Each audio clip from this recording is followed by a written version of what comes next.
Next time we do another one of these, assuming we do so, it'll probably be a little bit smoother than this. So Ann and I thought it would be a blessing to perhaps open these types of connections up on Sundays, and we'll see how it goes. We'll see what all of you would like to do. I know that coming out of the Feast of Tabernacles, there's such a drive upon our spirit to move out of what we have known ourselves as and have been functioning in. You know, you get into this, and it's so hard to, as all of you know, it's so hard to put down in words what the Lord is doing at times, because it's so multidimensional and there are so many dynamics going on, and the mind would love to try and figure it out, and sometimes you just can't. But I know that coming out of the Feast of Tabernacles, the one word that came to us that morning was that He has set us free. And you know, the Lord has these one-liners that, you know, you could spend paragraphs trying to exactly, you know, pin it down. You say, okay, Lord, I appreciate that. You set me free. Now, can we be more specific? You know, but there is no more specific. And so I didn't know what I was expecting out of Tabernacles. I knew that we came into a window of time, and in my opinion, we're not out of that window of time. I don't believe that window of time is going to close, per se, in the realm of experience. But I know that it's a whole new playing field, and it seems to have begun in the latter part of August, and so often that's how it is with the Lord. It seems like you lean into things before their time, and so the conflict will come, and different things will come prior to that, and so that's what we saw in the beginning of August, more specifically. So I'm going to try and not look at the board here of people coming in. I'll get distracted.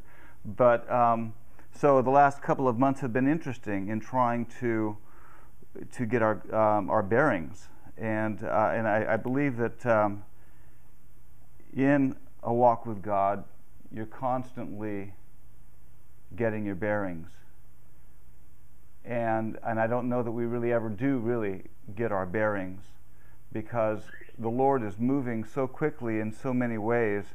At the minute you get into a place of some comfort zone, that's really probably not a correct word for us, but whatever, then it just shifts again, and he constantly has you, you know, off. You know, it just doesn't.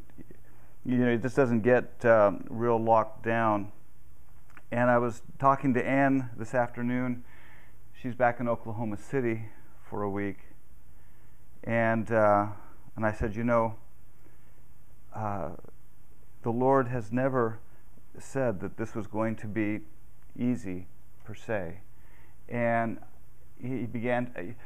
It's this whole thing about the violence of the kingdom has continued to just resonate over my spirit for the last period of time, and it's this whole thing about what it's going to take to bring in the kingdom. And you say, so, you know, what does it mean to bring in the kingdom? What does it mean to experience this? And I tell you, you know, we're all writing this book.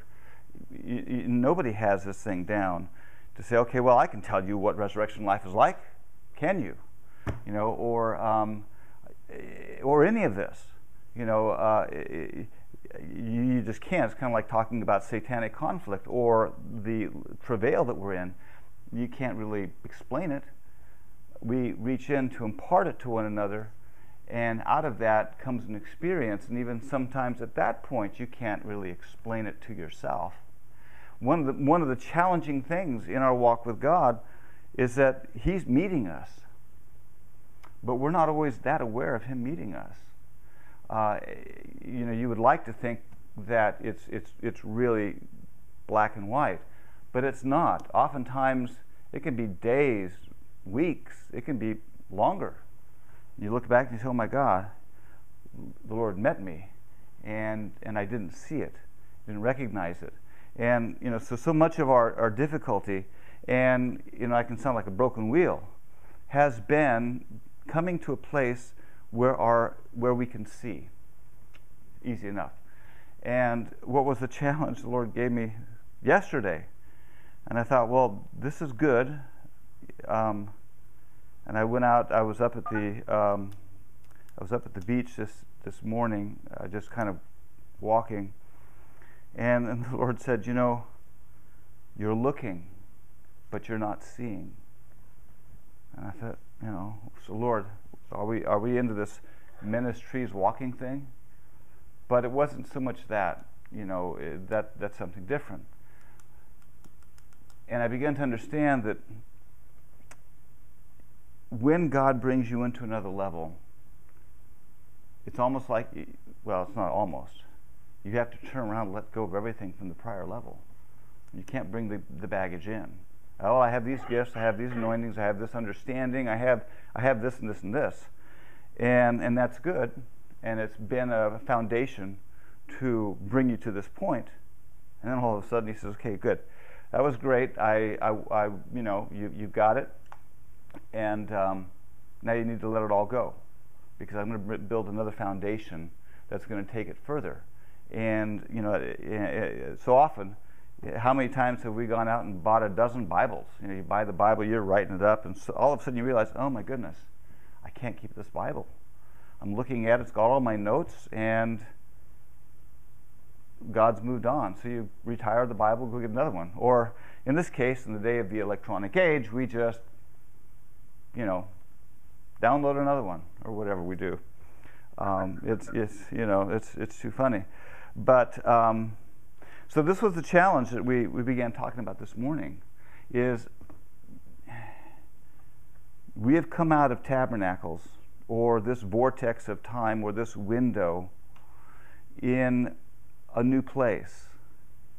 And we're groping to understand exactly what it is and the level of freedom that God has given. And I know I've spoken about this before, that we oftentimes are our worst enemy because of how we see ourselves. And, for lack of a better word, how we have bonded to ourselves. And I hate that. I hate it. I hate it. You look in the mirror and somehow this soul that is still in the process of dying still kind of locks you in, and you've got this perception. And God keeps coming in and saying, you know what, it's time to blow up the dams. Here's some dynamite. You can say, okay, so what am I doing with all these words, Lord? I mean, can you just deliver it? Deliver the goods, Lord. Just finish it. Finish me off. Change me. Do it. He must get tired of hearing us. And I'm just saying, okay, yes. And he says, no, I'm not going to quite happen that way. But it will. Something's going to happen. But right now, I need a little bit more out of you, because you're creating this. You're a co-creator. And I have given you a lot. You still haven't quite seen it yet. And so your eyes have got to open up. You've got to realize, what you've got. So it kind of goes back to this whole thing. I was telling Ann this afternoon. I just said, we live in this thing of the violence. And it doesn't, I'm not saying that there's not joy and happiness and delight and all those wonderful things of the Spirit. Certainly. I mean, we'd be buried if we didn't have a little bit of the joy which comes from the presence of the Lord. And if we're living in the Parousia, we're living in His presence, then we have some joy.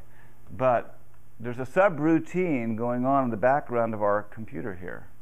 This is our computer. And that subroutine is a violence of spirit. And that whole thing has been chiding me here lately too, because the Lord has been talking about the separation of spirit and soul. And I know that he's talking about an experience. You could say a baptism. I don't know if it's that. But it is something that's happening. This whole thing of tabernacles. Tabernacles is about the indwelling of the Godhead. It's about Christ in you. It's, all the scriptures. But have you ever, it just began to realize that in this experience, in this time of change, is coming something. And it's here, but it's coming because we're reaching into it. And that is just a deep awareness of his presence, a deep awareness of his indwelling.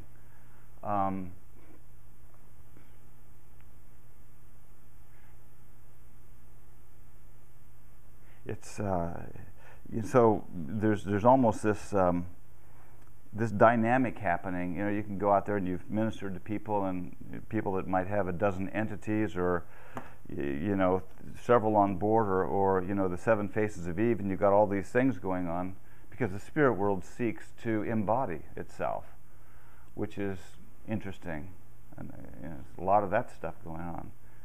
But Christ and the Father seek to fully dwell within us, and that's what Tabernacles is all about. At some point, you have to stop and say, especially when the Lord is goading you, and say, we can't keep reaching for something that he's already done.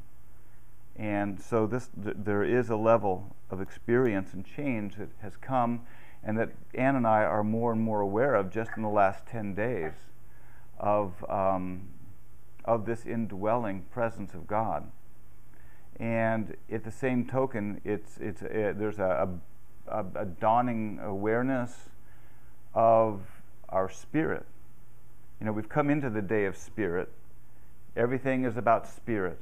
The call that we have together here, I might be speaking some words and whatever, but we know the whole dynamic is spirit. It's spirit to spirit, and that's where the impartation comes. You can get some orator, and there's so many of them up there, and they preach to 1,000 people. They come back next week, and they preach to them again. Nothing really happens because, there's really nothing going out. Just a bunch of soul, whatever. But this is the day of spirit, and so God, by His Spirit, is imparting to us. And as we, connect, it's spirit to spirit. So what's very exciting and interesting in all of this is the connection of our spirits, and this is something that is opening up. It's going to continue to open up more and more, and so it comes back to this thing. I'll take a look at a couple of my notes, but it comes back to this thing of a violence of spirit. Someone wrote in about a week or so ago and said, how do I implement this? How do I do this? And and I keep going back to the Lord and saying, okay, Lord, how do I do this? And it comes down to having your, how's the scripture go? Having your eyes illumined, whatever it is. But all of a sudden there is that level of quickening, and it's no longer a mental concept, but it becomes an appearing of the Lord to you, and the very ability to see it is the change. And all of a sudden there's a dynamic that's changed. Now, does it necessarily mean that you have possessed the reality of it? I think that it means that you're on the road.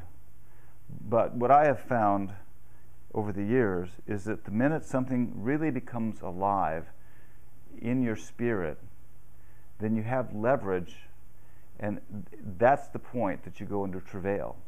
That's the point that you go, and that's where the violence works. I mean, I've seen prayer things, people going up to, at the churches, and they're praying and they're screaming, and